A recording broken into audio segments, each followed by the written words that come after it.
Good morning, everyone. My name is Dr. Tamalika Chakraborty. I'm an assistant professor at Guru Nanak Institute of Pharmaceutical Science and Technology. And today, my topic of presentation is antibiotic adjuvant, a modern solution. This present this presentation explores the innovative use of antibiotic adjuvant as critical therapeutic strategies in combating multi-drug resistant bacteria effectively. As we know that we are living in an era of drug resistance, and one of the very important pathogen of interest, which is responsible for nosocomial infection, is Klebsiella pneumoniae. Klebsiella pneumoniae resides in the gastrointestinal cavity, but in immunocompromised host and also in individuals with various kinds of comorbidities, they may move towards lungs and other organs and may cause various kinds of diseases. And the most important part is that Klebsiella pneumoniae is such an organism which is actually one of the leading cause of death for people who are actually above 65 years of age. And they are mainly predominant in hospitals and a major part of nosocomial infection. Unfortunately, Klebsiella pneumoniae is becoming resistant. Actually, there are many different hospitals which have been investigated where Klebsiella pneumoniae has been found to be pan-drug resistant. So there are so many different therapeutic strategies, but we are unable to understand that what is the best therapeutic strategy by which we can combat multi-drug resistance in our society, in our environment.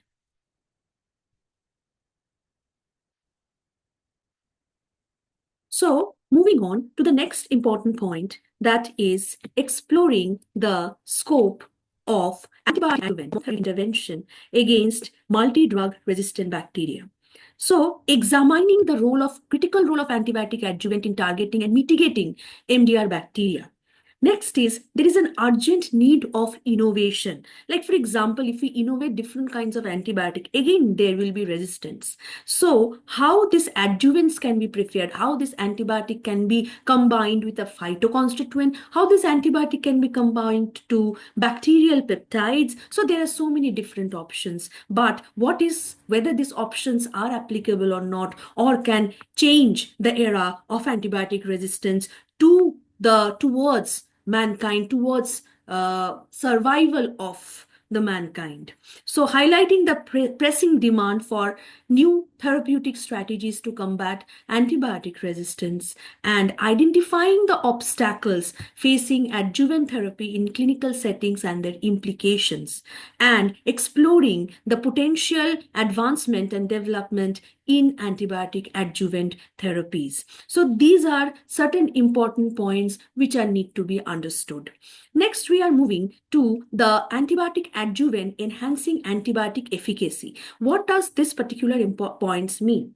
That there are so many different papers and researchers have worked upon where they have shown that two antibiotics may act in synergism. Two antibiotics can have additive effect. Again, two different antibiotics can have antagonistic effect. But when we are combining this particular antibiotic with some other products, like antibiotic is being combined with antimicrobial peptides or by phytoconstituents, then whether there is any kind of synergistic property which can be determined by fractional inhibitory concentration.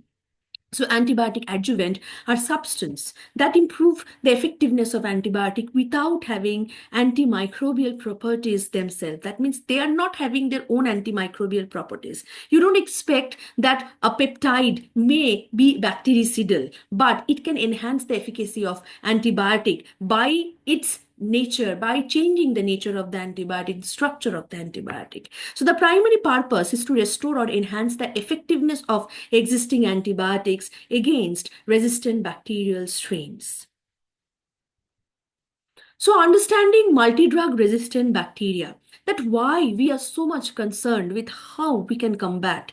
First is that its implication in the healthcare. I have already talked about that it is a leading cause of morbidity and mortality and stressing healthcare system. So doctors are itself sometimes says that it is difficult to understand that what an antibiotic to prescribe for a patient dying out of MDR. So there are so many different patients dying out of MDR because there is no such antibiotics with which they can be treated. So the rise of MDR bacteria significantly escalates healthcare cost due to prolonged treatment. Sometimes, that because of the prolonged treatment, there is a lot of healthcare cost because antibiotics are not working properly. Notable examples include MRSA, methicillin-resistant Staphylococcus aureus, vancomycin-resistant bacteria, MDR tuberculosis, each posing unique challenges. And methicillin-resistant Staphylococcus aureus is a common cause of skin infection. And vancomycin-resistant enterococci are often found in healthcare settings, causing serious implications. MDR TB, that is multi-drug resistant tuberculosis, requires extensive treatment regimes and monitoring. And we know that tuberculosis is itself very difficult to be treated because it's a tubercle bacilli which remains in the gone focus. So it is very difficult to remove that caseous lesion from the lungs because there are very few antibiotics which acts against it, and one of them is isoniazid.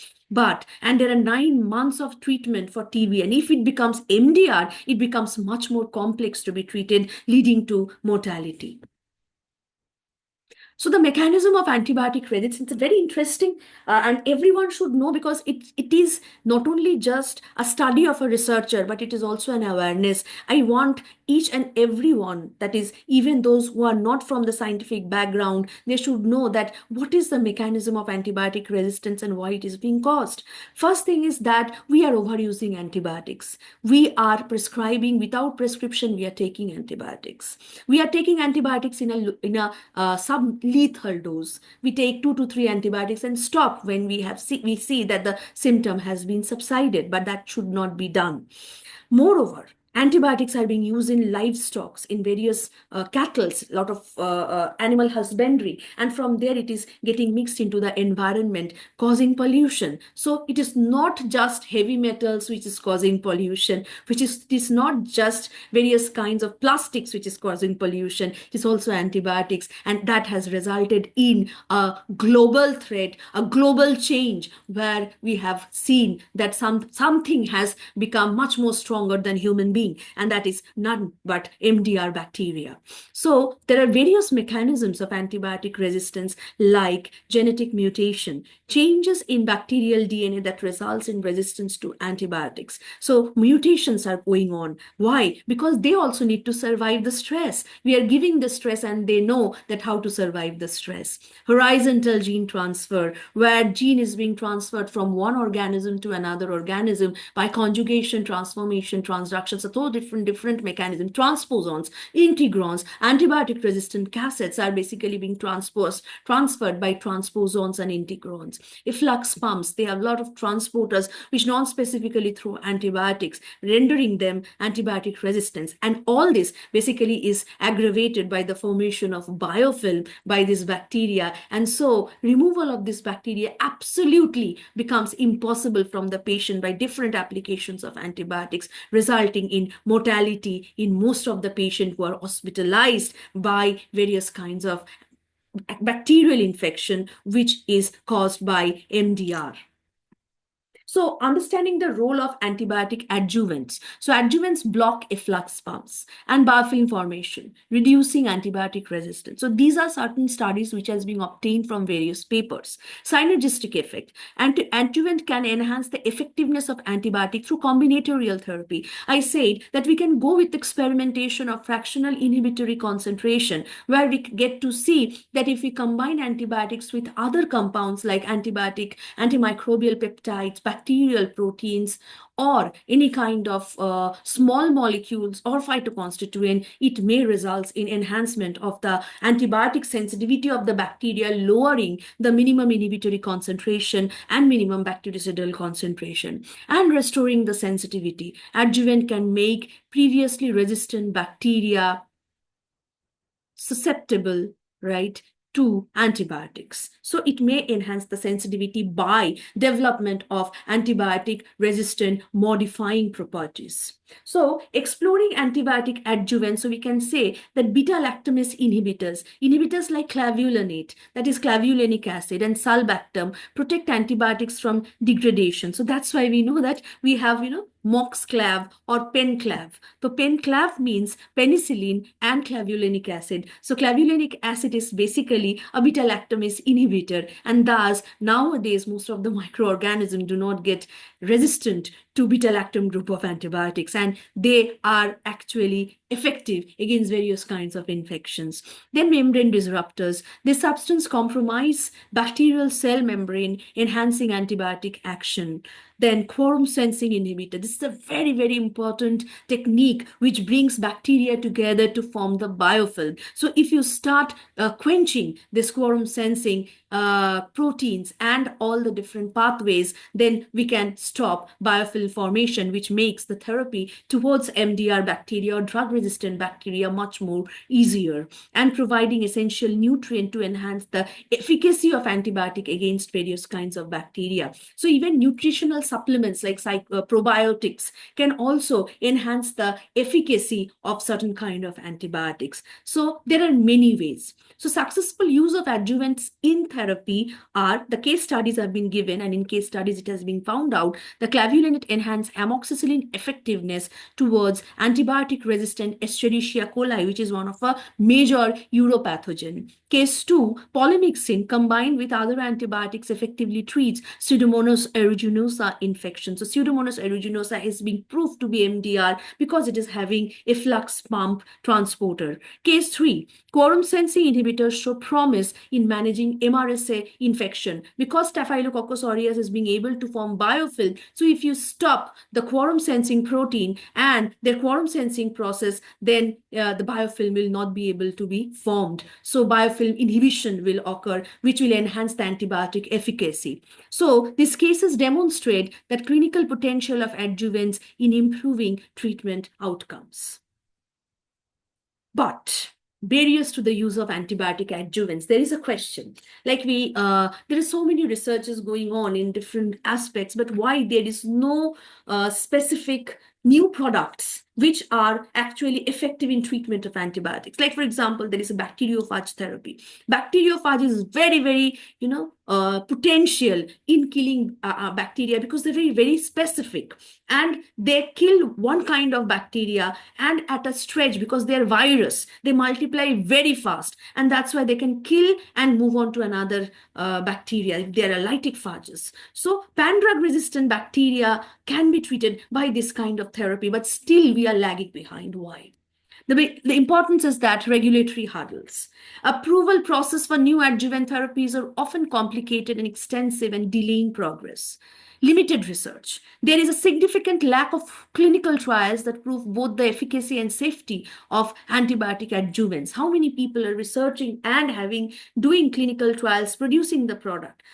Third is resistance development. The use of adjuvant raises concern about the potential for bacteria to develop resistance over them. We cannot stop resistance whatsoever if the bacteria, if it is being overused and misused or irrationally used, resistance will develop. Public perception. There are growing concerns among the public regarding the long-term implication of using adjuvants. Like if I give you a phage and I say this is a virus, you take this virus to kill, to remove your illness, will you take a virus? You will think that it's a virus. Why will I take that virus? So there are a lot of societal thoughts and societal impact, right? First, people need to be aware of the fact, then only they will use, or then only they will have that, the courage to use or to use this kind of new product for killing drug resistant or for the treatment of the disease, until and unless if somebody is hospitalized and is forced to use it because where the benefit supersedes the risk. Moving on to advancing in the field of antibiotic adjuvant, like novel adjuvant, discovery and development of innovative compounds to enhance antibiotic efficacy, combination strategies, exploring synergistic effect of adjuvant with existing antibiotic for improved treatment, personalized medicine, tailoring adjuvant therapy based on individuals' patient profiles for optimal outcomes, like genetic profile of the patient is taken into account, and all other things are taken into account to determine what type of adjuvant to be given. Global collaboration, encouraging partnership among researchers, clinicians, and industry to drive innovation. So navigating the regulatory landscape, where we get to see that FDA guidelines, overview of the approval process of for antibiotic adjuvants ensures compliance, safety. Robust clinical trials are crucial for demonstrating its safety and efficacy, because clinical trials will tell that whether it is safe or effective. And post-marketing, monitoring long-term effects and resistant pattern is very, very important, because we don't know that what is the long-term effect. Maybe the short-term effect, there is no symptoms, but in long-term effect, it may have some other symptoms, right? There may have some chronic toxicity. So there also we need to understand the resistant pattern, that if we use such kind of adjuvant, then what kind of resistance pattern can be determined. Like, for example, in antibiotic resistance is basically documented in CLSI guidelines, but these are not documented in CLSI guidelines. So we need to know the resistant pattern in order to make it an effective product versus an effective product against just the antibiotics. Real-world application of adjuvant therapy. Adjuvant therapy enhances treatment success rates, particularly for infectious resistant to standard treatments. Utilizing adjuvant therapy may decrease overall healthcare cost by shortening prolonged treatment duration. It may happen. Integration into clinical practice. Strategies for effectively incorporating adjuvant therapies into current treatment protocol are essential for optimized care. We need to incorporate this adjuvant therapy. We need to first research upon and develop the product. Then we need to marketize or commercialize the product. And after commercialization of the product, it should be integrated into the clinical practice. Otherwise, it is of no use. It's just a presentation. Comparative effectiveness for treatment, efficacy rate comparison. So evaluate the effectiveness of adjuvant versus traditional antibiotics on treatment outcomes. Of course, the researcher will do so. Otherwise, how these antibiotic adjuvants will be established. Resistant profile alteration, like after application of this adjuvant, how the resistance profile change, how it is differed. So that need to be documented and to be globally distributed, aware among population. Patient safety assessment, assess the adverse effect and overall tolerability of adjuvant among patients. So recap of the main points on antibiotic adjuvants before finishing the presentation, like role of antibiotic adjuvant. Antibiotic adjuvants are essential for combating MDR. Of course, there are so many different papers in Nature, in Springer, in Elsevier. So one should go through these papers and see that how these adjuvants are being utilized and researched upon nowadays. Diverse type of adjuvants. There are various adjuvants with each with specific mechanism and application in treatment.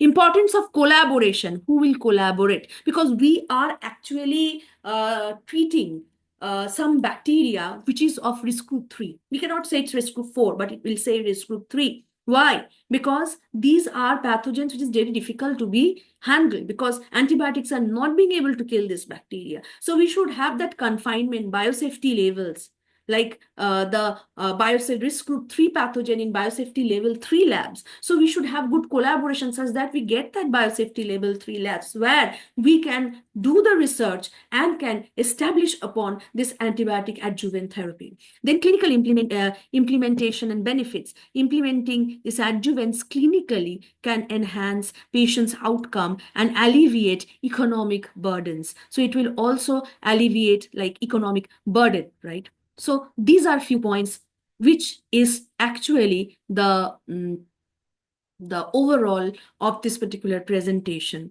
So final thought on multi-drug resistant bacteria. The rise of multi-drug resistant bacteria, that is the global issue. This is not, I'm saying again and again, this is not just a presentation where I have just given a presentation in a very lucid way. Why? Because I have not given a lot of research over here. It's just a lucid presentation regarding the importance of antibiotic adjuvant, only because I want the society to know, even the layman should know, that what it is and how we can protect ourselves from such a difficult treating bacteria. Once inside, very difficult to be treated, very difficult to be removed for patient having ages more than 65 years of age. Importance of continued research and collaboration. Ongoing scientific inquiry and partnership are crucial for discovery of effectiveness therapy against resistant strain, and call to action for support initiative. Engage in and promote efforts that advance research and use of antibiotic adjuvant to counteract resistance. And I will end this presentation with one just case study, that is, which I have actually come across. I will not talk about the hospital or the patient who is actually suffered. So there is a one patient I know who suffered from Klebsiella pneumoniae, and he suffered for 5 months. So he was given a same kind of treatment, like for example, started with the meropenem and carbapenem antibiotics. So initially that patient responded well and returned back to the to home, but again the organism started to multiply in the lungs, and the lungs was 90% affected. And then the lastly, when it was about 4 hospitalization he survived, but on the 5th hospitalization it was found that the new generation antibiotic combination is actually the organism with which the first line of drug which the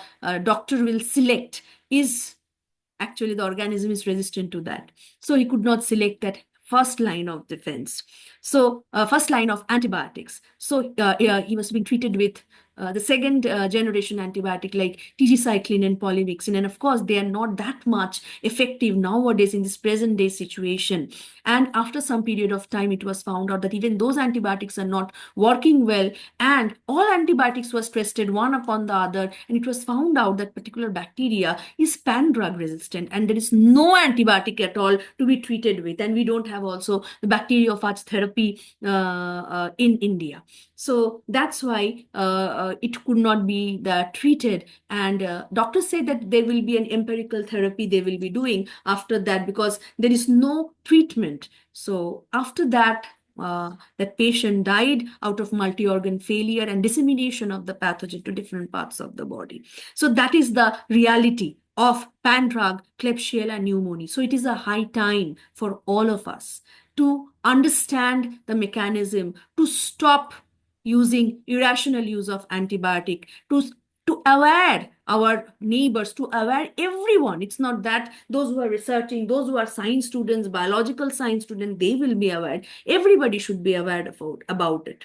And we all should join hands to stop antibiotic resistance such that we can survive, and also we can let the old people like above 65 years of age who is having a lot of comorbidities, and for that, for example, in a cardiology patient or a nephrology patient where long-term hospitalization is required. So if there is any kind of nosocomial infection, that particular patient may survive out of that particular infection.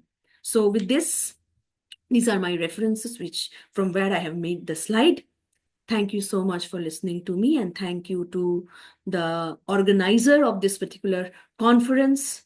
And I'm very much thankful to the organizer of the conference actually, because the videos are uploaded in Research Circle and made available to everyone, to all the viewers. So that is what is required for awareness of certain kind of diseases, certain kind of societal problem. I'm really thankful to the organizer. Thank you so much. This is Tamalika Chakraborty from Guru Nanak Institute of Pharmaceutical Science and Technology.